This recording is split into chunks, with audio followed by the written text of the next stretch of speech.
Magandang araw Pilipinas, narito po ang latest Weather Today forecast.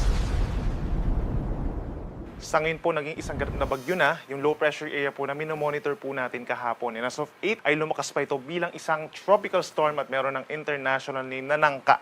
Huling namataan ng bagyong Nangka at 2,310 kilometers po sa silangan ng extreme northern Luzon. At base po sa ating analysis ay kumikilos palayo or eastward po ang nasabing bagyo at hindi na direktang makakaapekto sa alimang panig ng ating bansa at hindi na din papasok ng ating Philippine Area of Responsibility. Samantala, meron tayong minomonitor ng mga cloud clusters or kumpul ng ulap dito po sa loob ng ating FAR. At meron din tsansa na within the next 1 to 2 days ay meron diyang mabuo na low pressure area pero yung general movement niya ay palayo din po sa ating kalupaan. Yung southwest monsoon or hanging habagat ang siyang nakaka-apekto pa rin po directly sa malaking bahagi po ng Luzon.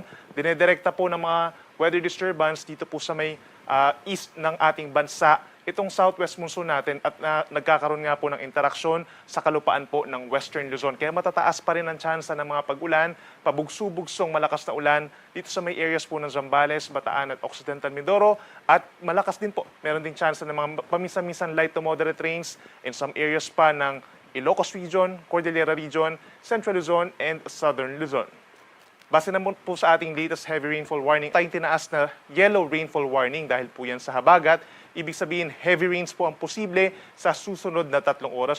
Meron tayong yellow warning or heavy rains na aasahan sa Zambales, gayon din sa Bataan, hilagang bahagi ng Tarlac, northern Nueva Ecija, gayon din sa may southern Pampanga, southern portion ng Bulacan, buong Metro Manila, halos buong Rizal, at dito rin po sa may western portions ng Cavite and western Batangas. Kapag meron po tayong yellow warning, meron nga po tayong heavy rains or malalakas sa mga pag-ulan. So maging alerto po yung ating mga kababayan na naninirahan po sa mga low-lying areas dahil posible pa rin po ang mga flash floods or yung mga pag-apaw ng ating mga kailugan.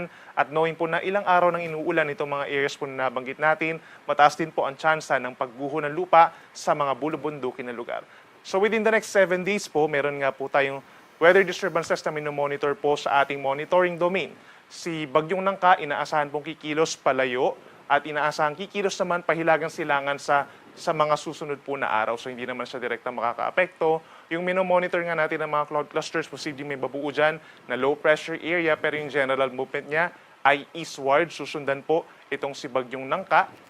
Habang meron din po tayong posible na weather disturbance pa or possible low pressure area sa mga susunod po na araw sa malayong parte pa dito sa may gitnang Pacific Ocean at yung general movement naman niya ay moving towards dito sa ating Philippine Area of Responsibility. Pero pagsapit po ng Tuesday, nasa labas pa naman ito ng PAR, di pa naman makakaapekto sa ating bansa. May medium chance or katamtamang chance na ito ma-develop bilang isang tropical depression or mahinang bagyo. At posible pa mabago yung scenarios natin regarding this weather disturbances kaya lagi pong tumutok sa ating updates. Para naman sa lagay po ng panahon Thursday, that's August 13. Magbaon pa rin po ng payong, kapote or boots sa malaking bahagi po ng Luzon. Yung mga inuulan po ngayong araw, posibleng ulanin pa rin po bukas. May tsansa pa rin po ng pabugso-bugsong, light to moderate with at times heavy rains. Ang Ilocos Region, Batanes and Babuyan Group of Islands, halos buong Cordillera Region and Central Luzon, pababa ng Metro Manila, halos buong Calabarzon at dito rin po sa may Mindoro provinces, mag-ingat sa banta ng mga pagbaha at landslides at tumutok or makipag-ugnayan sa ating mga local government units kung kinakailangan po ng evacuation or rescue at sila rin po makakapag-decide kung meron nga bang cancellation ng pasok or trabaho sa inyong lugar. Habang natitirang bahagi naman po ng Luzon, ito pa rin mga nasa eastern sides, asahan pa rin ang bahagyang maulap at minsan maulap na kalangitan, sinasamahan ng mga pag-ulan pero hindi kasing dalas itong mga areas po na nandito sa may western section, lalo na dito sa may Kabikulan, generally fair weather conditions naman po. So for Metro Manila, mula 25 to 30 degrees pa rin ang temperatura. For Baguio, malamig pa rin po from 18 to 21 degrees at may kainitan sa may Tuguegarao City, Cagayan hanggang 33 degrees Celsius.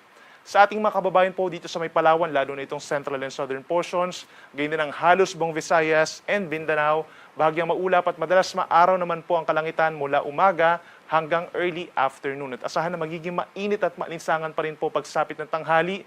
Yung ating mga temperatures, kagaya sa Puerto Princesa, 33 degrees yung maximum. Ganyan sa may Zamboanga City. Pero 34 degrees po posibleng umabot dito sa may Cagayan de Oro City and Tacloban. Hindi pa po dyan kasama yung heat index o yung nararamdamang init ng ating katawan. At may tsansa pa rin ng mga pulupulong pag-ulan or pagkidlat pagkulog, lalo na dito sa may northern portion of Palawan, sa bahagi ng Iloilo, Guimaras, Negros Occidental, and Iloilo, and Antique rather, at aasahan din po yung mga isolated thunderstorms naman in some areas of northern Mindanao, Caraga region, and Zamboanga Peninsula. Within the next 2 days, wala naman po tayong inaasahang gale warning or banta pa rin sa mga delikadong alon, pero dahil sa southwest monsoon, medyo katamtaman hanggang maalon ng karagatan po dito sa may parting northern Luzon at sa seaboards din po ng Zambales, Bataan, Occidental Mindoro, and Palawan. Posibleng umabot hanggang 3 metro po sa mga susunod na araw.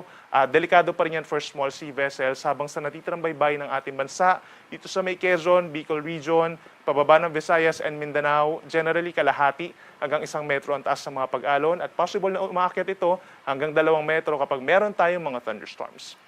At para sa lagay naman ng panahon ngayong kalagitnaan na ng buwan ng Agosto, meron pa rin po mga pag-ulan dito sa Luzon. Magpapatuloy pa rin po ang maulang panahon. So, sa mga nagtatanong po kung kailan ba aaraw na ng tuluyan dito sa Luzon, ang sagot po natin ay hindi pa anytime. Posible pa ito by later next week dahil meron pa tayong mga nagtitrigger ng mga southwest monsoon kagaya ng mga bagyo, mga low pressure areas dito sa may central and western Pacific Ocean. So for Metro Manila, ganyan din yung mga nabagit natin na lugar sa Ilocos Region, Cordillera Region, Central Luzon, Calabarzon, and Mimaropa. Yan pa rin yung mga pinakang-ulan natin na lugar simula po sa Friday hanggang sa matapos ang weekend. So sa mga nagbabalak po mamasyal, lalo na dito sa may areas ng Cordillera Region, medyo delikado pa rin po. Lalo na on the way, mataas ang tsansa ng mga road closures dahil patuloy ang mga pag-ulan na nagdudulot nga ng mga landslides at gayon din doon sa mga low-lying areas naman dito sa may Central Luzon and Metro Manila as well as yung mga kalapit na probinsya pa dito sa may Calabarzon. May mga bahaing lugar din po dyan at maaaring magpatuloy nga sa mga susunod na araw. Magbaon po ng payong, kapote or boots again kung lalabas ng bahay pero kung wala namang importanteng lakad ay ipagpaliban po muna. Habang dito sa may Bicol Region and other parts pa ng Luzon kagaya ng Quezon, Aurora, and Cagayan Valley, generally fair weather conditions pa rin. Sa ating mga kababayan po sa Visayas, simula po sa Friday hanggang sa Sunday, ay mananatili pa rin pong bahagyang maulap at minsan maaraw nga ang kalangitan, lalo na sa umaga hanggang sa early afternoon. May mga thunderstorms pa rin naman po tayong mararamdaman, lalo na sa western portions, kaya magbaon pa rin po ng payong just to make sure, magagamit din natin yan pagsapit ng tanghali kapag sobrang init ng panahon. At sa ating mga kababayan po sa Mindanao, magpapatuloy pa rin yung halos araw-araw po ng mga fair weather conditions. So bahagyang maaraw at minsan nagiging magulap lamang ang kalangitan. Ideal naman kung meron kayong mga bakasyon po dito sa may Visayas and Mindanao. Yun nga lang, pagsapit ng tanghali, maraming lugar po dito sa Mindanao posibleng maging mainit at malinsangan.